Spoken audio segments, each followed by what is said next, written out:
அனைவருக்கும் வணக்கம். நான் உங்கள் சாந்தி பேசுறேங்க. இன்றைய பதிவுல நாம என்ன பார்க்க போறோம் அப்படின்னு பார்த்தீங்கன்னா, திங்கட்கிழமை அன்று சிவன் கோவிலில் உள்ள குளத்தில் இந்த ஒரு பொருளை போடுங்கள். எவ்வளவு பெரிய கொடிய நோயாக இருந்தாலும் அது காணாமல் போய்விடும்னு சொல்லியிருக்கேன் இல்லைங்களா? அப்பேற்பட்ட என்ன ஒரு பொருளை நாம சிவன் கோவிலில் உள்ள குளத்துல போடணும் அப்படிங்கறத பத்தி தான் இந்த பதிவுல நாம தெளிவாக பார்க்க போறோம். வாங்க வீடியோக்குள்ள போகலாம்.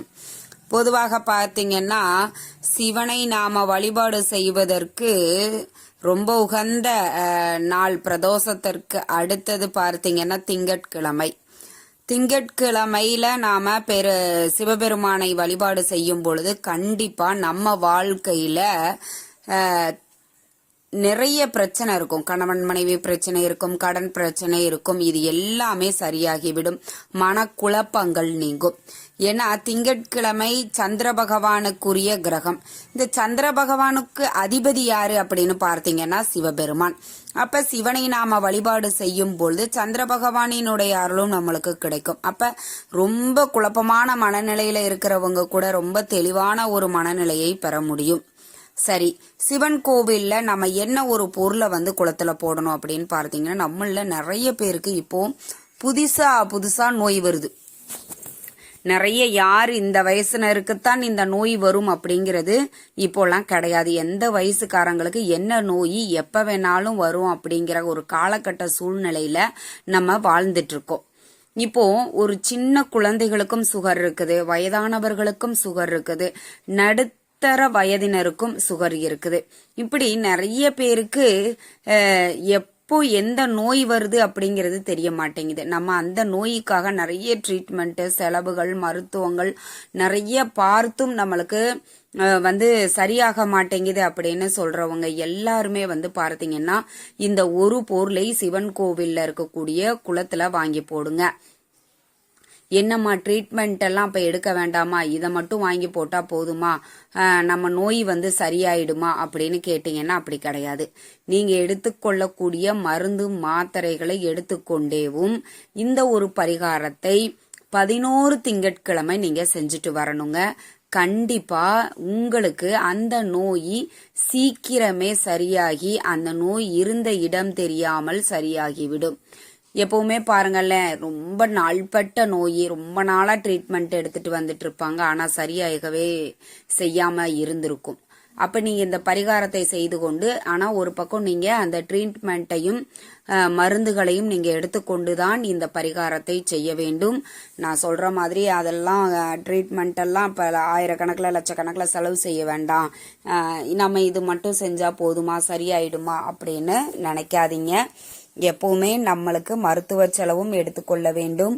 ஆன்மீக ரீதியாகவும் நம்மளுக்கு அந்த ட்ரீட்மெண்ட்டுக்கு உண்டான பணம் நம்மளுக்கு கிடைக்கணும்னு கடவுள்கிட்டையும் நம்ம பிரார்த்தனை பண்ணிக்கணும்.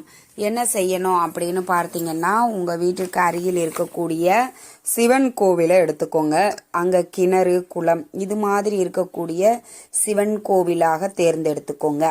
போகும்போது ஒரு 1/2 கிலோ வெல்லம் வாங்கிட்டு போங்க. மண்டை வெள்ளம்னு சொல்லுவோம் இல்லைங்களா, அந்த வெள்ளம் ஒரு 1/2 கிலோல இருந்து 1 கிலோ உங்க வசதிக்கு ஏற்ப எவ்வளவு வாங்க முடியுமோ வாங்கிக்கோங்க. வாங்கிட்டு போய் சிவபெருமானை மனதார பிரார்த்தனை பண்ணிக்கோங்க. எனக்கு இருக்கக்கூடிய நோய்கள் தீர வேண்டும், நீதான் சிவபெருமானை எனக்கு வழிகாட்ட வேண்டும் அப்படின்னு மனதார பிரார்த்தனை பண்ணிட்டு அந்த சிவன் கோவில் உள்ள குளத்திலேயோ அல்ல கிணற்றிலேயோ இந்த 1/2 கிலோ வெள்ளத்தை கொண்டு போய் போட்டுடுங்க. இந்த வெள்ளம் கரைவது போல் என்னுடைய நோயும் கரைந்து காணாமல் போக வேண்டும் அப்படின்னு சிவபெருமான் கிட்ட மனதார பிரார்த்தனை பண்ணிட்டு நீங்க வந்துருங்க. இது தொடர்ந்து 11 திங்கட்கிழமை நீங்க இதை செய்யணுங்க. இடையில மாதவிடாய் காலம் வந்துருச்சு அப்படின்னா பெண்கள் அதை நீங்க கவுண்ட் பண்ண வேண்டாம். அடுத்து வரக்கூடிய திங்கட்கிழமையில நீங்க இருந்து ஆரம்பிச்சுக்கலாம். ஃபர்ஸ்ட்ல இருந்து ஸ்டார்ட் பண்ணணும்னு அவசியம் இல்லை, விட்டதுல இருந்தே நீங்க ஆரம்பிச்சுக்கலாம். ஆண்களாக இருந்தா எந்த ஒரு பிரச்சனையும் இல்லை. தொடர்ந்து நீங்க 11 திங்கட்கிழமை இதை தாராளமாக செய்யலாம். நிச்சயம் அதி அற்புதமான பலன்கள் கிடைக்கும். பொதுவாகவே பார்த்தீங்கன்னா, சிவனை நாம வழிபட்டோம் அப்படின்னா அடுத்த பிறவி அப்படிங்கிறது கிடைக்காது. அதே மாதிரி தீராத நோய்கள், நாள்பட்ட நோய்கள் இது எல்லாமே தீர்ந்து போய்விடும். நம்மளுடைய கர்ம வினைகள் குறைக்கப்படும். அதனால கண்டிப்பா ஒவ்வொரு திங்கட்கிழமையும் அதாவது 11 திங்கட்கிழமை நீங்க இதை செய்யணும். அசைவம் சாப்பிட்டுருக்க கூடாதுங்க. இந்த பரிகாரம் செய்யும் பொழுது சுத்தபத்தமா இருக்கும் பொழுது மட்டும்தான் செய்யணும்.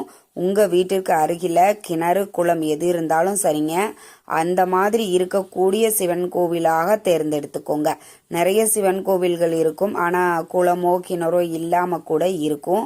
ஆனா கிணறு குளம் இருக்கக்கூடிய சிவன் கோவிலாக நீங்க தேர்ந்தெடுத்து கொள்வது ரொம்ப நல்லது. எப்பவுமே ஒரு கோவில் இருக்குது அப்படின்னா, அங்க குளம் இருக்குது அப்படின்னா கண்டிப்பா அந்த கோவில்ல இருக்கக்கூடிய பாசிட்டிவிட்டியை விட அதிகமா அந்த குளத்துல தான் இருக்கும். ஏன்னா இந்த குளத்தில் இருக்கக்கூடிய தண்ணீருக்கு பாசிட்டிவிட்டியை கிரகித்து கொள்ளக்கூடிய தன்மை அதிகமாக இருக்கும். அதனாலதான் எல்லாருமே சொல்லுவாங்க, ஒரு கோவில்ல குளம் இருக்குதுன்னா முதல்ல குளக்கரையில போய் கை கால் அலம்பிட்டு இல்லைன்னா குளிச்சுட்டு அதுக்கப்புறம் கோயிலுக்குள்ள போகணும் அப்படின்னு. இரவு முழுவதும் அந்த கோவில்ல இருக்கக்கூடிய அந்த பாசிட்டிவிட்டியை பூரா அந்த குளத்தில் இருக்கக்கூடிய தண்ணீர் அப்சர்வ் பண்ணி வச்சிருக்கோம். அப்ப அந்த குளத்துல நாம போய் குளிக்கும் பொழுது அந்த பாசிட்டிவிட்டி, அந்த நேர்மறை எண்ணங்கள், ஆற்றல்கள் எல்லாமே நம்மளுக்கும் கிடைக்கும். அதன் பிறகு நம்ம தெய்வத்துக்கிட்ட முறையிட்டோம் அப்படின்னா நாம என்ன கேட்டாலும் இறைவன் கொடுப்பார் அப்படிங்கிற நம்பிக்கையில தான் நம்முடைய முன்னோர்கள் கோவில்ல குளத்தை வச்சாங்க.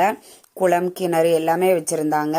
அப்ப நீங்க குளம் இருக்கக்கூடிய அந்த சிவன் கோவிலா தேர்ந்தெடுத்து ஒரு 1/2 கிலோ வெல்லம் வாங்கி கொண்டு போய் அந்த குளத்துல போட்டுட்டு, இந்த குளத்தில இந்த வெள்ளம் கரைவதை போல் என்னுடைய நோய்கள் கரைய வேண்டும், என்னுடைய பிரச்சனைகள் தீர வேண்டும் அப்படின்னு மனதார பிரார்த்தனை பண்ணுங்க.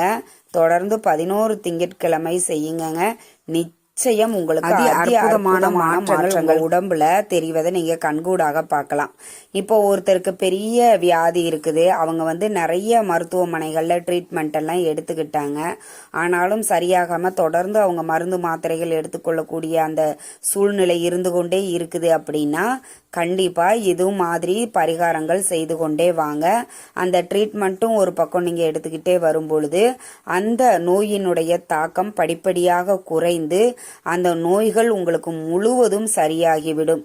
கண்டிப்பா ட்ரை பண்ணி பாருங்க. நம்பிக்கை இருக்கிற அனைவருமே இதை செஞ்சு பாருங்க.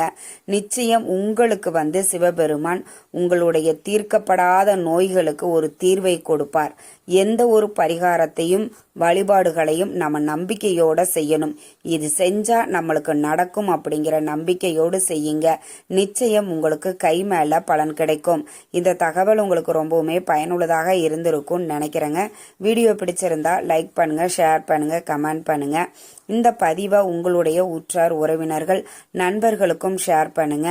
அவங்களும் பார்த்து பயன்பெறட்டும். நன்றி, வணக்கம்.